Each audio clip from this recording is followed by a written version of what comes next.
यह कहानी रामनगर नाम के एक छोटे से गांव की है, जहां चारों तरफ हरियाली ही हरियाली थी। इसी गांव में राम नाम का एक किसान रहता था, जो स्वभाव से बहुत मेहनती, खुशमिजाज और मददगार था। रामलाल के परिवार में रामलाल के साथ उसकी धर्म पत्नी नीलू रहती थी, जो रामलाल की हर काम में मदद करती थी। रामलाल के पास गांव में 2 बीघा जमीन थी, जहां पर वो खेती करके अपने घर का खर्चा चलाता और बचे हुए पैसों से लोगों की मदद भी करता था। वहीं दूसरी तरफ रामलाल के बगल में उसका आलसी पड़ोसी श्यामलाल रहता था, जिसे रामलाल पड़ोसी से बढ़कर अपना मित्र मानता था। परंतु श्यामलाल का स्वभाव रामलाल से बिल्कुल विपरीत था। उसमें कूट-कूट के आलसपन भरा था और उसे गांव में घूम-घूम कर लोगों के साथ गपशप करना पसंद था। जहां रामलाल के पास गांव में 2 बीघा जमीन थी, वहीं दूसरी तरफ श्यामलाल के पास बस एक छोटी सी जमीन थी, जिस कारण वो रामलाल से और जलता था। रामलाल उसकी हर काम में मदद करता था, परंतु वो बस उसके मित्रता का फायदा उठाता और उससे अपने काम करवा लिया करता था। श्यामलाल की धर्मपत्नी का नाम कमला था, जो बहुत लालची स्वभाव की थी। एक दिन इसी तरह रामलाल सुबह सुबह अपने खेत पर काम करने पहुंच जाता है और वो खेत पर आते ही खेत का काम करना शुरू कर देता है। वहीं दूसरी तरफ श्यामलाल अपने घर में पलंग पर सोया हुआ था। रामलाल बिना रुके अपने खेत की जोताई करता रहता है। देखते देखते कुछ समय में दोपहर हो जाती है। दोपहर होते ही सरला ठीक समय पर रामलाल का खाना लेकर आती है और उसे आवाज लगाकर खाना खाने बुलाती है। सुनते हो जी, आ जाइए खाना खाने। नीलू की आवाज सुनकर रामलाल को समझ आता है कि दोपहर हो चुकी है। अरे क्या बात है, आज कुछ ज्यादा ही जल्दी दोपहर हो गई। चलो, अब नीलू आ गई है तो खाना खाकर थोड़ी देर आराम कर लिया जाए। फिर क्या था, रामलाल नीलू के साथ एक पेड़ के नीचे बैठकर खाना खाने लगता है।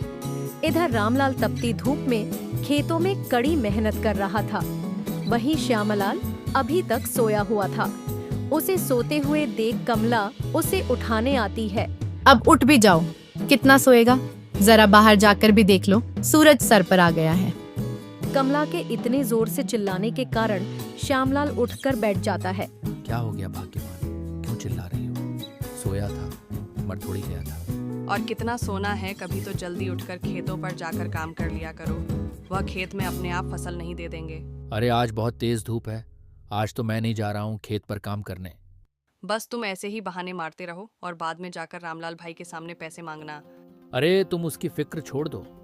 रामलाल एक नंबर का मूर्ख आदमी है, किसी की भी बिना सोचे समझे मदद कर देता है। और तो और मेरा बहुत अच्छा मित्र है, मेरी तो ऐसे भी बहुत मदद कर देगा। और आज के जमाने में मेहनत से कुछ नहीं मिलता, दिमाग लगाओ तो ज्यादा फायदा होगा। इसी तरह कमल के ताने सुनकर श्यामलाल फिर से सो जाता है। देखते ही देखते शाम हो जाती है। तभी गांव के मुखिया का बेटा सोनू दौड़ता हुआ रामलाल के घर पर आता है और रामलाल से बोलता है, काका दादी की तबीयत अचानक खराब हो गई है, वो आपको बुला रही है, जल्दी चलिए। दादी की खबर सुनकर रामलाल तुरंत सोनू के साथ दादी की तबीयत देखने भागता है। दादी का नाम सीमा देवी है।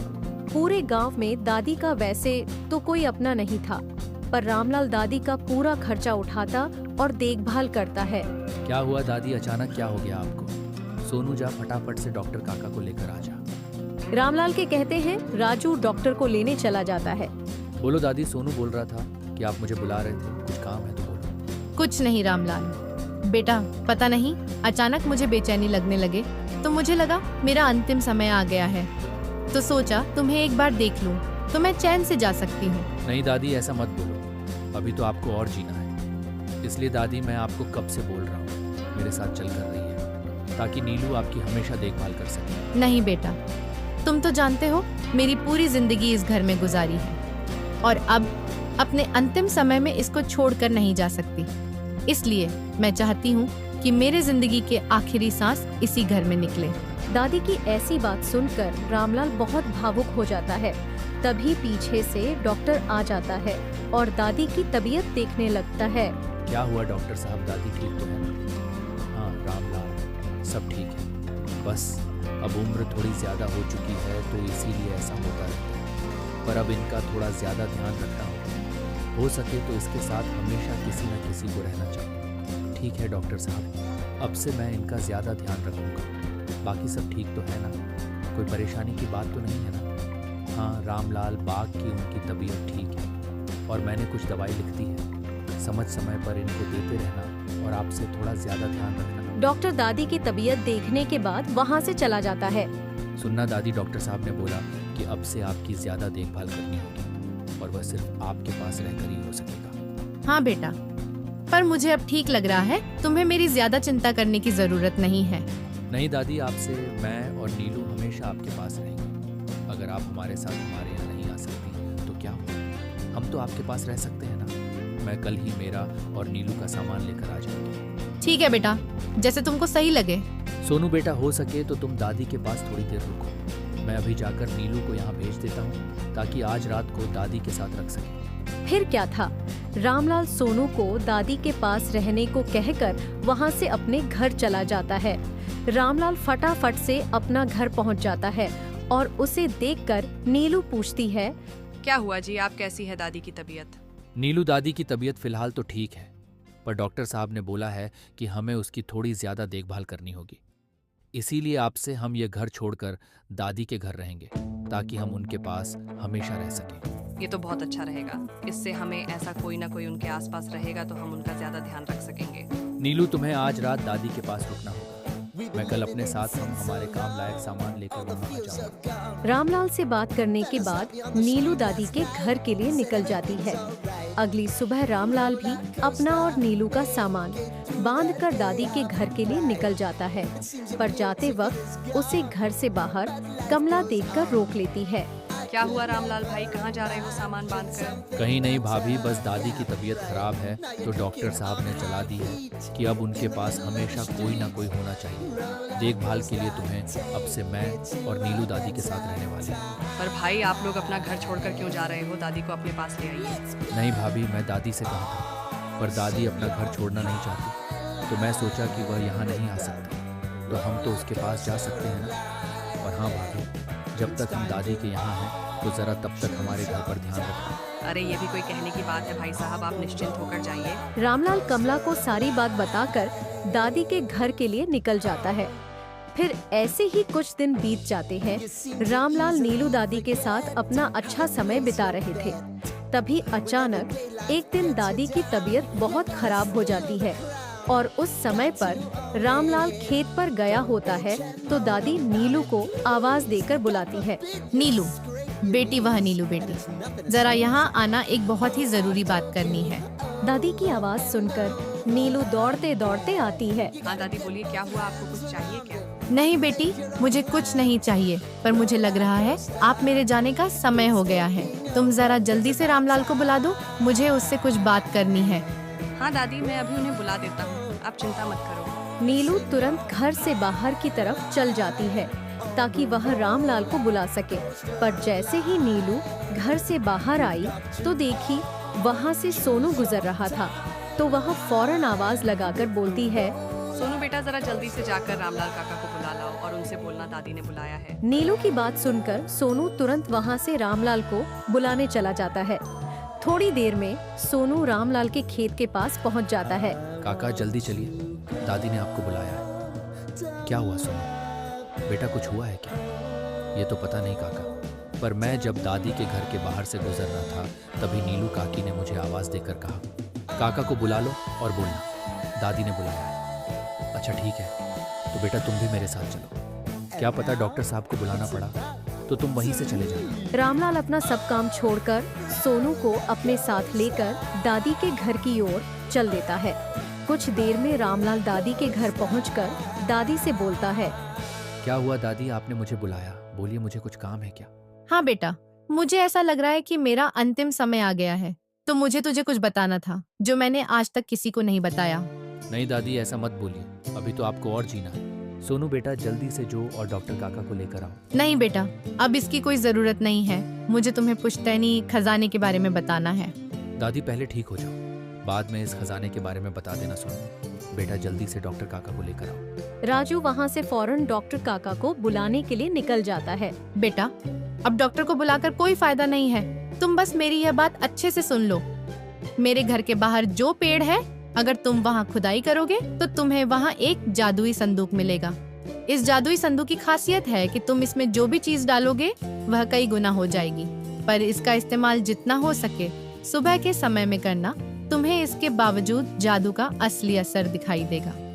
पर बेटा, इस एक बात का याद रखना कि इस संदूक में कभी भी गलत इस्तेमाल न करना, ना ही होने देना। अगर इसका गलत इस्तेमाल हुआ तो समझो इस्तेमाल करने वाला बर्बाद हो जाएगा। इस जादुई संदूक की एक खास बात यह भी है कि इसका इस्तेमाल करने वाला का इरादा बाप लेती है। इसकी इस्तेमाल सही काम के लिए हो रहा है या गलत। हाँ दादी, मैं समझ गया, परंतु मुझे नहीं जरूरत है जादू संदूक की, क्योंकि मैं नहीं चाहता कि मैं उसे संदूक के लालच में फंस जाऊं और अपनी जिंदगी बर्बाद कर लूं। नहीं बेटा, मुझे ऐसा नहीं लगता है, क्योंकि पूरे गांव में बस एक ही तुम ही हो जैसे जो कभी अपनी नहीं सोचते हो। तुम मेरे हिसाब से तो ये संदूक शरीफ और सिर्फ तुम्हारे पास होना चाहिए। पर दादी, कहीं मैं इस जादुई संदूक के लालच में आकर कुछ गलत कर बैठा तो तुम इस जादुई संदूक को अभी मत निकालो। तुम्हें जब सही लगे कि उसकी जरूरत है तो तुम उसे वक्त इसको निकालकर इसका इस्तेमाल भलाई के लिए कर लेना। और हाँ, अगर तुम्हें लगे कि इसका गलत इस्तेमाल हो रहा है तो इसे फिर से लाकर वहीं जमीन में गाड़ देना। रामलाल से बात करते करते अचानक दादी की आंखें बंद हो गई। ये क्या हुआ? दादी आंखें खोलो। दादी कुछ तो बोलो। कुछ दिन बाद गांव में सुखाड़ पड़ जाता है। बड़े बुजुर्गों का भी कहना था कि ऐसा सुखाड़ गांव में बहुत समय के बाद पड़ा था। इसी बीच रामलाल के घर पर गांव के मुखिया का बेटा सोनू आता है। रामलाल को सारी बात बोलकर सोनू वहां से चला जाता है। क्या हुआ? आपको अचानक मुखिया जी ने क्यों बुलाया होगा? पता नहीं, शायद गांव में आए इस भयानक सूखे के बारे में चर्चा करने बुलाया होगा। तो आप इसके लिए क्या कर पाओगे? ये आपके हाथ में थोड़ी है ना। हाँ, पर जाकर पहले देखकर तो आता हूँ कि सच में इसी विषय पर बात करनी है या कोई और बात करनी है। ठीक है, जैसा आपको ठीक लगे, पर आप खाना खाकर जाना। क्या पता कितने देर तक आप लोग की बातें चलें। काका, आपने मुझे बुलाया था, बोलिए, कोई जरूरत बात करनी है?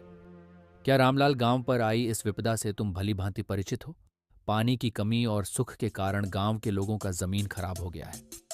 हमें कुछ ऐसा करना होगा जिस गांव की मदद हो सके। मुखिया जी, आपकी बात बिल्कुल सही है।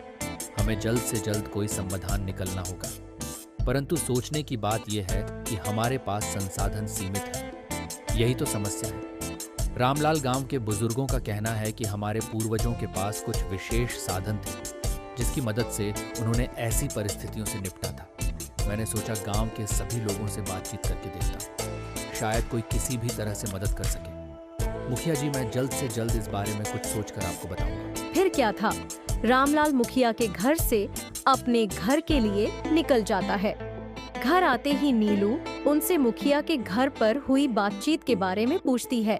क्या हुआ जी? मुखिया जी ने आपको क्यों बुलाया था? वही अचानक आए सूखे के कारण बुलाया था, पर मैंने उनसे कहा कि सोचकर बताता। पर आप इसके लिए क्या कर पाओगे? हम तो ज्यादा से ज्यादा गांव के लोगों को कुछ दिन का अनाज देकर मदद कर सकते हैं। नीलू, मेरे पास एक चीज है जिससे पूरे गांव वालों की मदद कर सकता हूँ, पर उसका इस्तेमाल हमें सोच समझकर करना होगा। क्या कहा? आप किस तरह से मदद करोगे सभी गांव वालों की? नीलू, दादी ने गुजरने से पहले मुझे एक जादुई संदूक के बारे में बताया था जिसमें अगर हम कोई भी चीज डालें तो कई गुना हो जाती है। रामलाल से जादुई संदूक वाली बात सुनकर नीलू तो चौंक जाती है। क्या कहा? जादुई संदूक, पर आपने मुझे इसके बारे में पहले क्यों नहीं बताया? वह इसलिए क्योंकि दादी ने मुझे सावधान भी किया था कि इस जादुई संदूक में इतनी ताकत है कि इसमें डाली गई चीज किसी भी चीज को ये कई गुना कर सकता है। पर अगर किसी की लालच में आकर इसका गलत इस्तेमाल किया गया तो यह संदूक उसको बर्बाद भी कर सकता है। इसीलिए मैंने सोचा कि जब मैं अपनी निजी जिंदगी में बहुत खुश था तो मैं आज तक इसके बारे में कभी सोचा भी नहीं था, पर अब हम इसका इस्तेमाल गांव वालों की सहायता के लिए कर सकते हैं। ये तो बहुत अच्छा रहेगा। आप जाइए और उसे जादुई संदूक को ले आइए। रामलाल तुरंत अपने घर से निकल जाता है और दादी के घर के पास वाले पेड़ के पास खुदाई का काम शुरू कर देता है। थोड़ी देर बाद उसको वह जादुई संदूक मिल जाता है। चलो अब इसको लेकर घर चलता हूँ और फिर देखता हूँ इसका चमत्कार। रामलाल उसे जादुई संदूक को लेकर अपने घर के बिस्तर पर रख देता है।